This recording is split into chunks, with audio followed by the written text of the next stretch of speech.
تو یہ تو مجھے نہیں معلوم تھا کہ میں نے ہاسپٹل جانا ہے.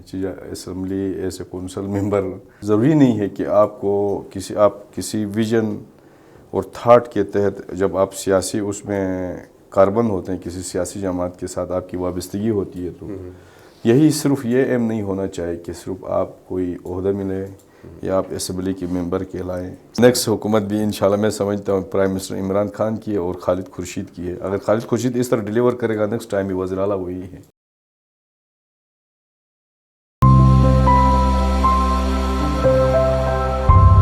بسم اللہ الرحمن الرحیم.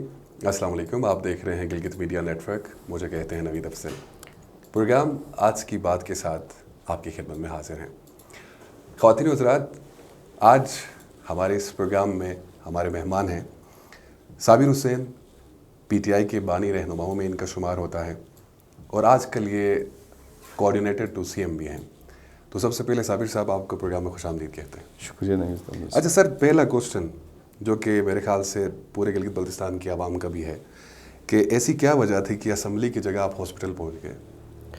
دیکھیں، یہ چیزیں کوئی ایسا شیڈول نہیں ہوتی ہیں قدرتی جو انسان کے ساتھ یعنی صحت کی چیزیں اور خوشی کی چیزیں ساری لگی ہوئی ہیں. بالکل. تو یہ تو مجھے نہیں معلوم تھا کہ میں نے ہاسپٹل جانا ہے. اسمبلی ایز اے کونسل ممبر، وہاں انتخابات ہو رہے تھے جی بی کونسل کے. صحیح.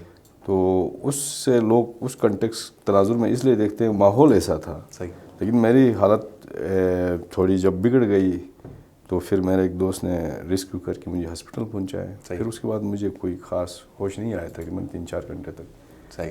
تو کریٹیکل اس میں رہا، پھر بے ہوش ہوا.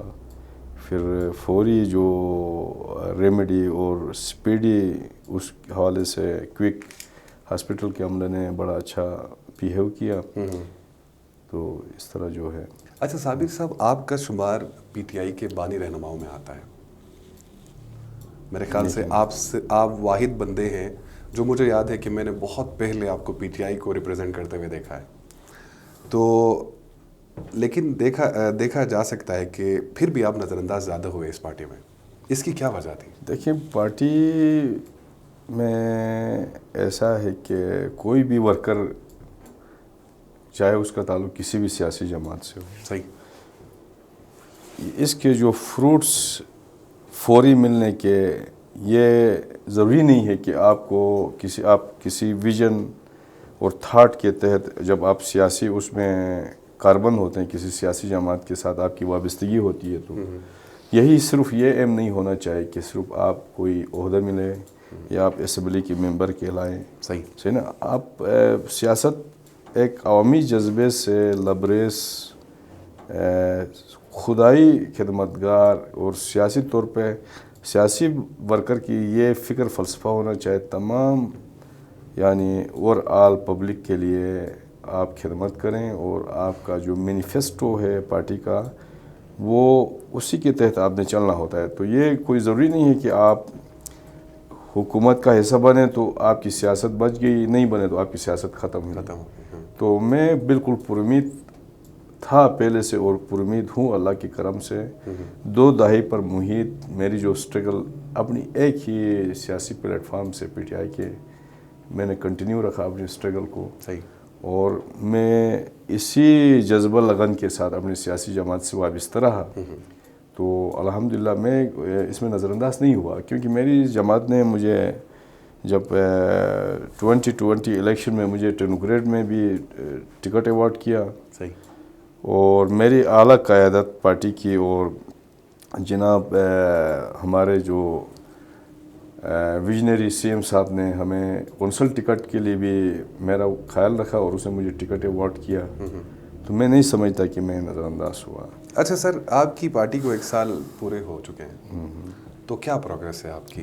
آپ کیا دیکھ رہے ہیں؟ میں سمجھتا ہوں اس سے قبل جو جماعتیں یہاں گزری ہیں، پیپل پارٹی، مسلم لیگ نون، اگر ہم ان سے ہماری 1 سال کی حکومت کا موازنہ کریں تو ان کے 5 سال سے زیادہ بنتا ہے. صحیح. کیونکہ آپ کو معلوم ہے خالد خورشید صاحب کے سی ایم بنے ابھی 1 سال کا عرصہ بیت گیا ہے، اور اس 1 سال میں آئندہ کے 15 سال کی کارکردگی آنے والی کوئی بھی حکومت ہو وہ بھی اس کی جگہ نہیں لے سکتی، کیونکہ اس نے 450 ارب روپے کا ایک انتہائی میگا یعنی ایک فائنینشل پیکیج جی بی کے لیے لایا۔ وزیر اعظم پاکستان جناب میرے چیئرمین عمران خان صاحب نے گلگت بلتستان کو تمام صوبوں کے ہم پلہ اور ان سے زیادہ امپاور کرنے کے لیے 375 ارب 70 ارب روپے کا مالیاتی پیکیج دیا۔ صحیح۔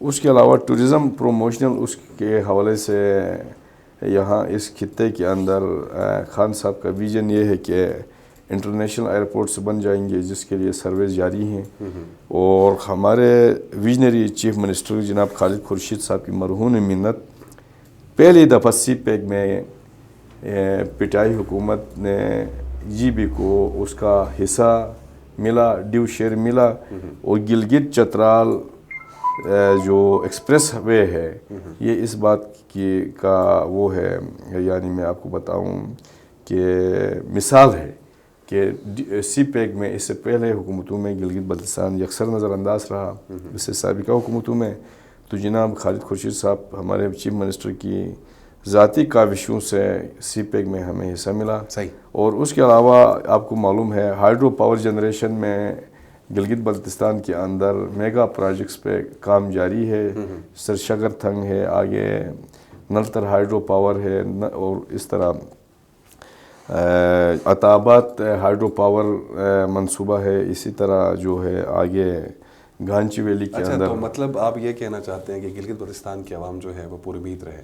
انشاءاللہ پر امید ہونی بھی چاہیے، کیونکہ گلگت بلتستان کے لیے جتنا ہمارے وزیر اعظم عمران خان اور اس کے یہاں نائب جو مقرر ہیں خالد خورشید صاحب کی شبانہ روز محنت سے گلگت بلتستان تعمیر و ترقی میں پاکستان کے دیگر صوبوں کے ہم پلہ کم عرصے میں جگہ لے گا، اور اس حوالے سے اس نیج پہ کام ہو رہا ہے۔ تو میگا پروجیکٹس پہ ابھی طویل سڑکیں جو یہاں تعمیر ہو رہی ہیں بین الصوبائی رابطے کی، جس طرح KKH اپ ٹو شونٹر تک تقریباً 125-30 کلومیٹر کی طویل ہائی وے بنے گی، وہاں سے آپ کو ایک جو کوریڈور کھل رہا ہے بزنس اور ٹورزم کے حوالے سے شونٹر سے آزاد جموں کشمیر تک، اس حوالے سے سروے کمپلیٹ ہوا، کام کی طرف ہم جا رہے ہیں۔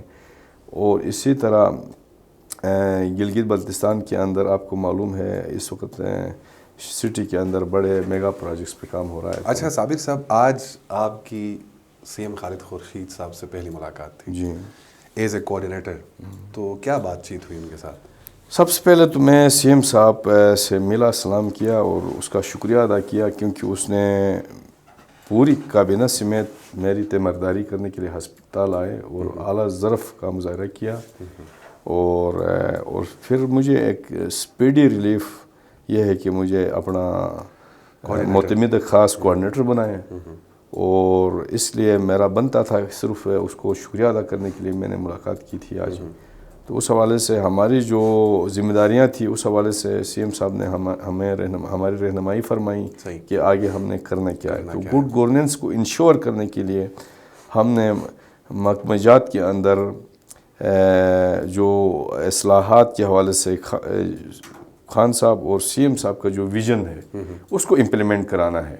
تو کوآرڈینیٹر ایسے یعنی ایک امپورٹنٹ آرگان ہوتا ہے اس حکومت کا، میں سمجھتا ہوں ایس کان ناک آنکھ ہم کام کریں گے، اور ایک عام طبقے کو جو ڈپرائیوٹ ہے تمام سہولیات سے، جو سائل دفتروں میں جاتا ہے ان کی کام ہوتے نہیں ہیں، اس کی کمپلین CM صاحب تک کوئی شنوائی نہیں ہوتی ہے، آتی نہیں ہے، اور ہم سمجھتے ہیں کہ گلگت بلتستان کے تمام جنرل جو پبلک ہے اس کو خان صاحب کے عین ویژن کے مطابق، اور جناب جس پہ خالد خورشید صاحب جو کام کر رہے ہیں اس کے ثمرات نچلے طبقے تک، عوام تک پہنچ جائیں، یہ ہمارا مشن ہے۔ اچھا صابر صاحب، آپ کو لگتا ہے کہ آپ کی قربانیوں کا ازالہ ہے آپ کو کوآرڈینیٹر بنایا گیا ہے؟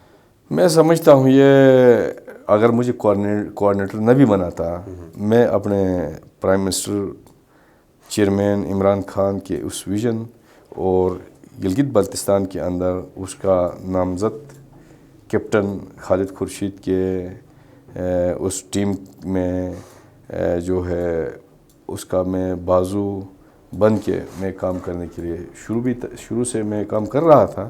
ابھی میں پارٹی کا حصہ اور سسٹم کا حصہ کابینہ کے اندر جو ہے مجھے اہم ذمہ داری ملی ہے. صحیح. تو میں سمجھتا ہوں میں اپنا کردار انشاءاللہ نبھاؤں گا. تو یہ ایک اور چیز جو میرے اس وقت ذہن میں آ رہی ہے کہ اپنا مستقبل آپ اس پارٹی میں کیا دیکھتے ہیں؟ بہت شاندار ہے. مطلب آپ کو لگتا ہے کہ آپ کا بہت شاندار. نیکسٹ حکومت بھی انشاءاللہ میں سمجھتا ہوں پرائم منسٹر عمران خان کی ہے اور خالد خورشید کی ہے. اگر خالد خورشید اس طرح ڈیلیور کرے گا نیکسٹ ٹائم بھی وزیر اعلیٰ وہی ہے. اچھا. تو خیر ایک اور آخری جو چیز جو اس وقت میرے دماغ میں چل رہی تھی کہ یہ انصاف والی پارٹی ہے، آپ کو پتہ ہے نام ہی تحریک انصاف رکھا گیا. بالکل. اس میں انصاف کہاں تک ہے؟ انصاف دیکھو، انصاف سے آپ کیا مطلب لیتے ہیں کہ یہ کوئی جن بوت کا نام نہیں ہے، ہوا سائے کا نام نہیں ہے. صحیح. انصاف ہوتا دکھتا ہے آپ کو کیونکہ نظر آ رہا ہے. اچھا. تو میں سمجھتا ہوں ہم مطمئن ہیں. چلیں جی، بہت شکریہ صابر حسین صاحب کہ آج آپ ہمارے اس پروگرام میں ہمارے مہمان بنے. تو انشاءاللہ نیکسٹ کسی پروگرام میں کسی اور مہمان کے ساتھ آپ کی خدمت میں حاضر ہوں گے. تب تک کے لیے اجازت دیجیے. اللہ حافظ.